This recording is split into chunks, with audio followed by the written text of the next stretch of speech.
Hello and welcome to Storytime with Mr. Laws. Today we're reading Wayside School Gets a Little Stranger by Lewis Sacker. Chapter 15, An Elephant in Wayside School. The bell rang for playtime and the children exploded out of the building. Lewis, the yard teacher, was ready with a big pile of red and green balls. The kids called, "Hi, Lewis," and "Over here, Lewis," as he tossed the balls to them, over his shoulder, behind his back, through his legs.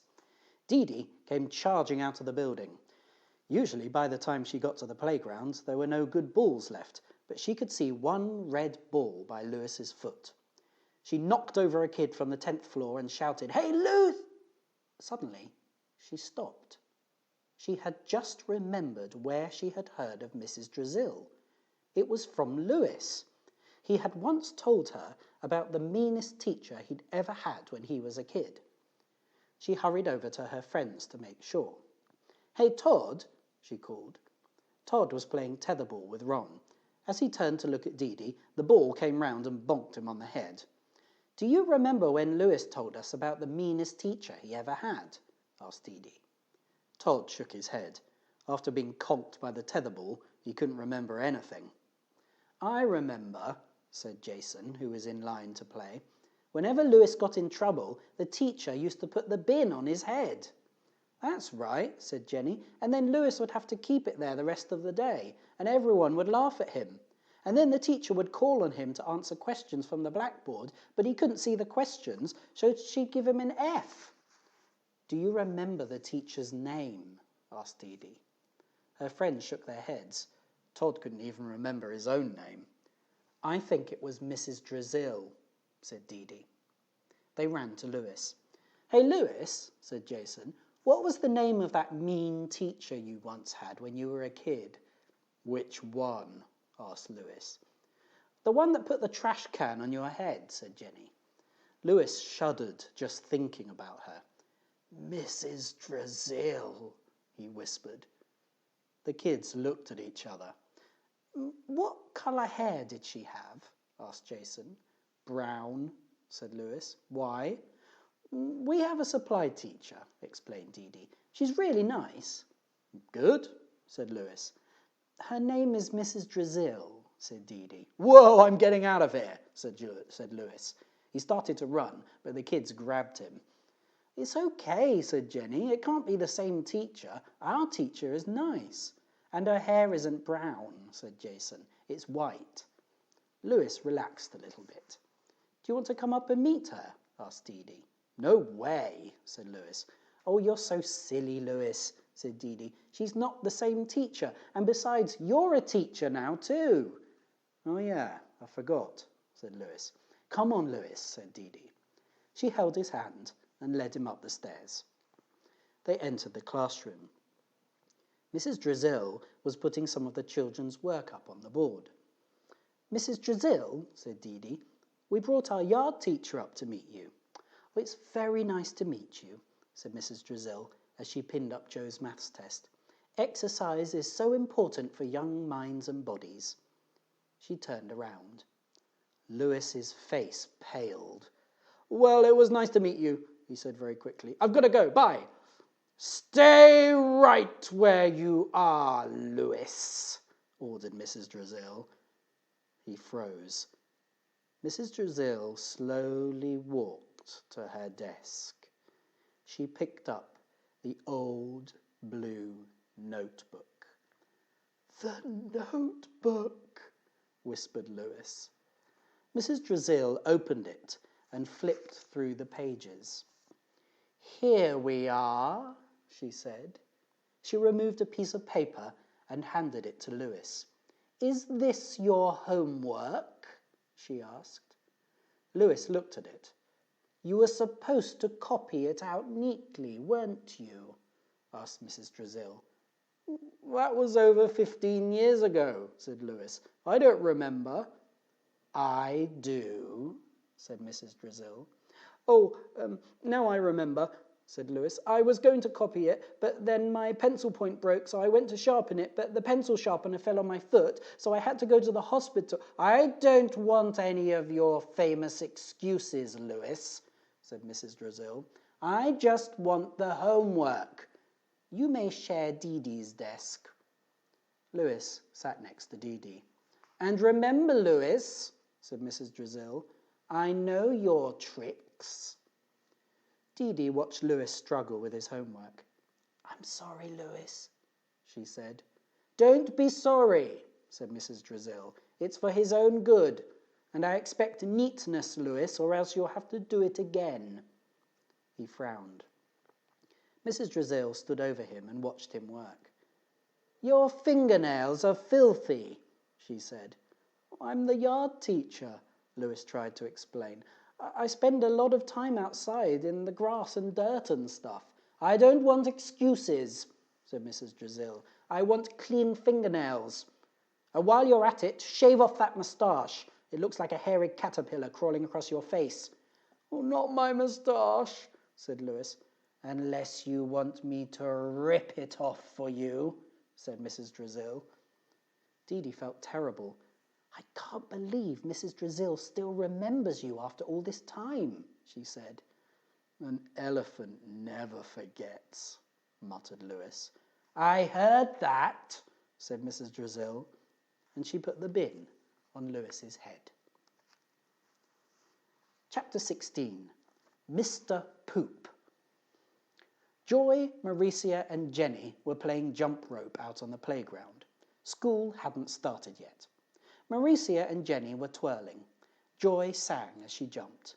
"My mama wore pajamas to the grocery store. She smashed a bunch of eggs on the grocery floor. 1 dozen, 2 dozen, 4 dozen, 6. She dumped a bunch of jelly jars into the mix. Grape jelly, apricot, don't forget cherry, orange marmalade and wild strawberry. A man walked by and fell in the glop. He slid next door to the barber shop. His icky sticky body got covered in hair. He tore a hole in his under." Joy tripped over the rope. It wasn't her fault. Mauricia had suddenly stopped twirling. "Hey," said Joy, "what's the big idea?" "Look," said Mauricia. A very handsome stranger was walking toward them. The girls stared at him. "Good morning, Mauricia," said the stranger. "Jenny, Joy." How do you know my name?" Mauricia asked nervously. She wasn't supposed to talk to strangers. "I've known you a long time," said the stranger. "I see you almost every day." Mauricia was beginning to feel scared. She looked around for Lewis, the yard teacher, but didn't see him.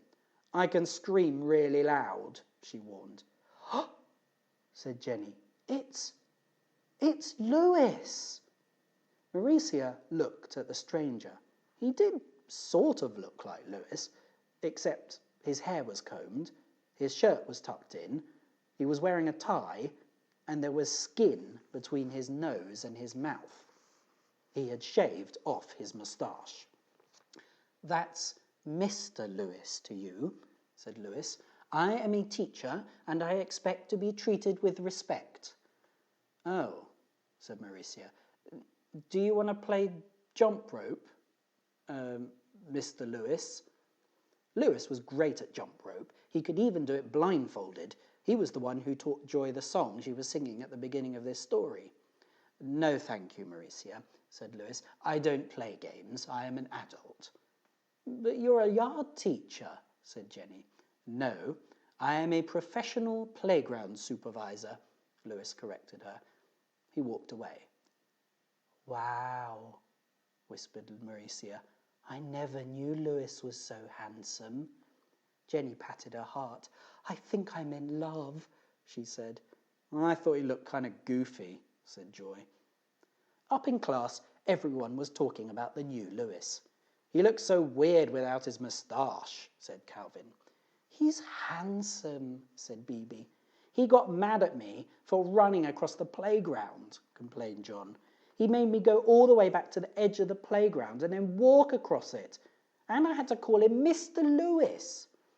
"I am very proud of Lewis," said Mrs. Drizzle. "He has always been a troublemaker, but I think he is trying to be good. We should all give him a chance." Joy stared at Mrs. Drizzle. "It's your fault," she thought. "You made him shave off his moustache."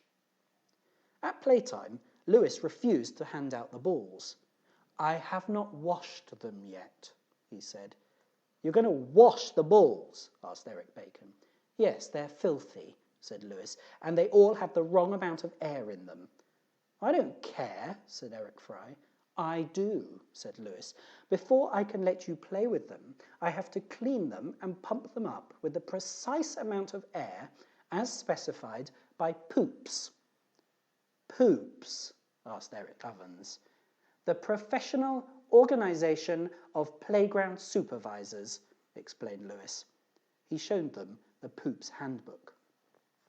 "Well, what are we supposed to do?" asked Eric Fry. "Just play and have fun," said Lewis. "But remember, stay off the grass, no running on the playground, no eating, and no excessive shouting." The three Erics walked away. "What a booger brain," muttered Eric Bacon. Lewis heard him. "That's Mr. Booger Brain to you, young man," he said. The next day, when the kids tried to go outside for playtime, they only made it down to the 4th floor. The stairs were completely jammed with other kids from lower classrooms. "Hey, what's going on?" shouted Joy. "Lewis won't let anyone outside," somebody shouted back. "He's painting the playground." "But I have to go to the bathroom," yelled Stephen. "Now he's gone too far," said Joy. "Excuse me, out of my way, sorry, coming through," she said, as she squeezed in and out of kids, crawled through legs, climbed over heads, until she made her way to the door at the bottom of the stairs. Lewis was slopping black paint across the playground. Joy could see him through the glass door. Next to him was a big bucket of paint. "Mr. Lewis!" she shouted so loud that even the kids back up on the 4th floor had to put their hands over their ears. He came to the door. "What are you doing?" Joy demanded. "The playground is a blacktop." "The blacktop is not black," explained Lewis. "It's grey. A blacktop is supposed to be black. It's right here on page 43 of the Poops handbook." He opened the book and showed page 43 to Joy. Joy grabbed the book and threw it out across the grey top. It landed plop in the bucket of black paint. All the kids behind her cheered.